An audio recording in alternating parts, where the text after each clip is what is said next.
What's up? We're back for another one. I'm your king, the Whiskey King, and this is my royal court jester. Today we got a fucking banger, boys. We're doing the full Buffalo Trace flight. We're talking the Sazerac 18, the Thomas Handy Sazerac, the George T. Stagg, Eagle Rare 17, and the William Larue Weller. We're gonna tell you which ones are favorites, which one we don't like, and our thoughts along the way. So, without further ado, we're gonna start with the lightest proof and work our way up. So I decided to do the Sazerac 18. Now, for those of you who aren't familiar, these are all made from Buffalo Trace Distillery in Kentucky. It's one of the oldest distilleries in the country. This particular bottle, because it's so old, 18 years, when they put the juice in the barrel, it evaporates every year, meaning it reduces in size. This bottle, when it was done, started out at 100% liquid and then went down 82% loss. That's why this is so rare. They call this the Holy Grail or the Moby Dick of the antique collection. The antique collection is one of Buffalo Trace's finest. They also make the Pappy Van Winkle stuff. In my opinion, I like the antique collection better. We'll get to it and tell you why. So, this being a rye, obviously it's made with rye and it's aged 18 years. It is at 45%, bottled in the spring of 2015. So, we're gonna get going. Being that this is from Kentucky, I'm gonna initially expect a traditional rye with a lot of baking spice notes, but that's just my anticipation. Baking spice, like nutmeg. Ooh, a lot of cinnamon on the nose. Cinnamon. And you want to smell it with your mouth open. Yo, smell it up. A little bit of chocolate notes too. Chocolate. Smells really nice. I anticipate this to be super smooth. When they age a whiskey to 18 years or longer, in the rick house, a rick house is an area they put the barrels in. It's specifically made in a certain way.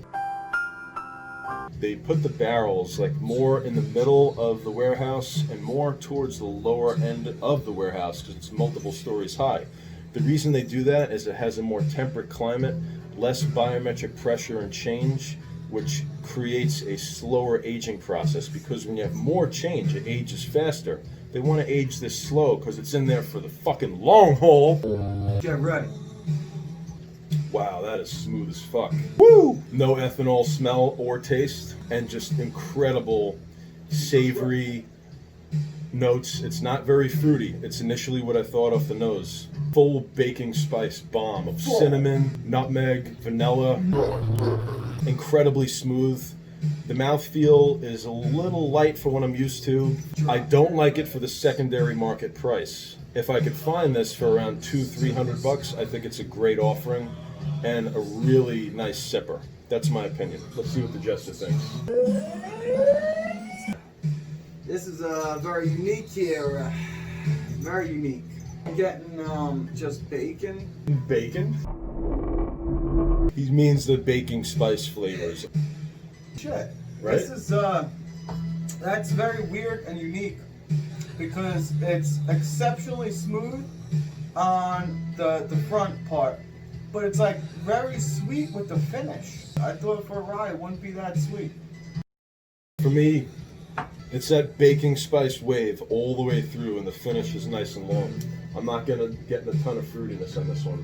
Honestly though, I think it would have been a little better if the mouthfeel was a little bit more thick. It's a little light on the mouthfeel for me. That's why I feel it would be a disappointment if I spent too much money on it. Yo, yo. All right, we're back with the next one. The Eagle Rare in the Antique Collection is a 17-year-old offering at 50.5%, which is 101 proof. It's a phenomenal bottle. I think it's really tasty. When I first had it, it was nice and complex, great sipper. Again, like I said with the last one, if you could find it around MSRP, it's not going to be easy. But if you can, buy it. With that said, let's get right into it. Wow, I got like instant wave of chocolate, caramel, and oak. Tiny bit of cinnamon as well. This one's going to be tasty. Caramel. Similar to the Sazerac 18, the Eagle Rare 17 has a lighter mouthfeel. At 50.5%, It's still pretty strong. If your palate is not adjusted to a higher proof, you might disagree with me. Very nice pour. For MSRP, which is probably 200-ish, depending on where you go, approximately. Don't quote me to it, but secondhand market goes really high in this one, probably about 13 to 1500. So for 13 to 1500, you're a fool. Just go buy a Hill Rock bottle and you'd probably enjoy it more. So what do you think? It's almost too smooth for me. Like The light mouthfeel that I know? Yeah, it's like 1300. I think you're out of your mind. Yeah, exactly. If you could get it for MSRP, buy it. All right, so now we're on to the next one. Thomas Handy H. Sazerac, boys. And this comes in handy When you want a handy. So there's a bar in Islip, New York called the Gold Bar at Teller's Restaurant. There was a bartender there named John that made me a really amazing Sazerac style Manhattan. Now, the Sazerac concept comes from Bourbon area, or like Bourbon Street in Louisiana, and they made this special drink where it's mainly spirit with some bitters. So you take this and add Pouchot bitters and a couple other types of bitters, and it's mainly just straight up whiskey. So it's a killer drink. I like my drinks stiff. The reason they named this after the Sazerac is because Louisiana was importing the rye from Kentucky back in the day, way before Prohibition. And they wanted to name it after something that's a really good offering. Unlike the Sazerac 18 and the Eagle Rare 17 that we just did, now we're getting into the uncut, unfiltered, cask strength offerings from the antique collection. Unfiltered. So the other ones where we're noting the very like light mouthfeel, this we should not have that. So let's get into it. Get it. Now, just so you guys know, sometimes I will blow out like this if there's ethanol in there. I know I did get a little ethanol. When you blow out into the glass, it'll remove the ethanol, so now you can smell what's inside. From a pro. There's not as much of that baking spice right off the nose. There is a little bit. It's not as strong though. There's a little bit more fruit notes mixed in. So it's kind of like in between, in my opinion, of the Sazerac and the Eagle Rare. It's a little bit more of a fruity rye. Definitely a little bit more burn than the Sazerac, but not too bad for me.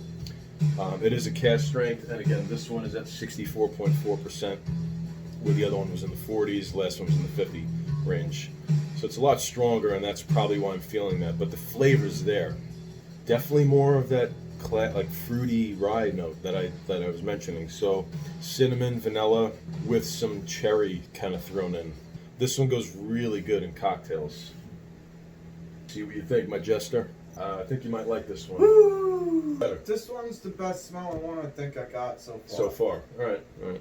This one's going to be a lot easier to find because it's a 6-year. There's a lot less evaporation. You should be able to find it even secondhand for probably $300 to $400.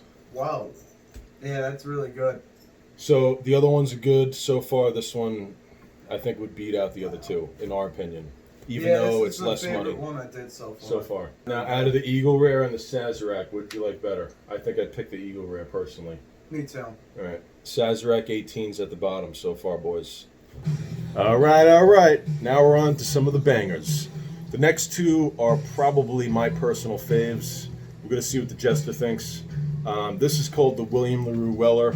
These are the most bold, badass, full-bodied bourbons you could get in the market. Just that incredible classic Kentucky bourbon. This one is at 64%. It's uncut, unfiltered, straight from the barrel, what we call cask strength. Once you could get past the higher proof, meaning if you initially drink a real high proof and your palate's not ready, it might literally singe your mouth, like your whole mouth feels numb. Once you get past that, there is so much flavor to be had. And you'll see. Yeah. Dude, instant caramel oak vanilla bomb. Oh man. And like blasted. Right? Caramel, vanilla oak. Leathery, little tobacco. Damn. Yeah, this is one of my favorite bourbons from Kentucky. They killed it. It's incredible. It's better than anything in the Pappy's lineup. I have better offerings, but so far this is my favorite, and I think it's going to be a showdown between the GTS, the George T. Stagg, and this one. It's just that punch you in the face, caramel, vanilla, oak bomb with a little bit of leathery tobacco thrown in, and it's just a stunner. Scope it out, bud. Smell is actually really good. Yeah, I'm getting caramel, a little vanilla, maybe a little bit of almond in there too. Almond? Interesting. I didn't get any almond. But hey, that's his fucking palate. Who knows where that tongue's been? It's very similar to the smells that I got too. Of what? Because I get a little bit of caramel up front, like right in your face. And then amongst the mid palate, coming towards the back, I get a little bit of almond. And then with the finish, I'm getting like a vanilla. Interesting. All right. For classic Kentucky bourbon, like, yo, it's killer. Okay? They nailed it. Like, the Kentucky style of making it totally killed it. One more quick story about this one. So I was hanging at the bar, and there was a 92-year-old woman. And she's like, I've been drinking whiskey every day for the last 60 years. And she was in incredible health. I was like, cheers to you. So I bought us both a shot of this. I'll never forget that day. She was a cool lady. When I drink this, I remember her. Drink whiskey. It's good for your health. George T. Stagg. It's the oldest bourbon of the lineup in there. 15-year, 3 months.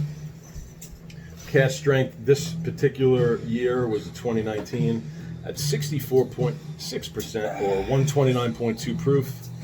Again, the last one we just did was a wheated bourbon, so corn, wheat, barley. This one is a rye bourbon, corn, rye, barley. Let's see what we got. All right, so similar to the other one, caramel, vanilla, oak, but this one has a little bit more of the baking spice notes, and I think it's coming from the rye. So instead of what he picked up as almond, which I didn't get, I'm getting a little bit more cinnamon and vanilla on the nose. No.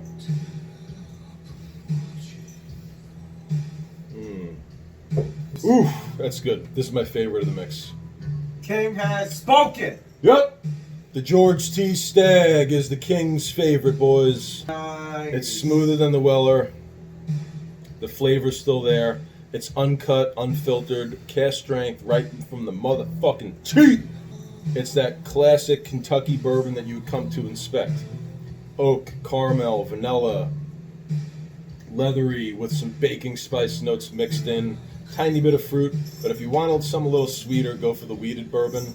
But your palate needs to be ready because that's hot. And if your palate is a bitch, it's gonna make you its bitch. Yo, you're a bitch. This one could be found secondhand for probably $300 to $400. Much cheaper than the Eagle Riff 17 or the 18.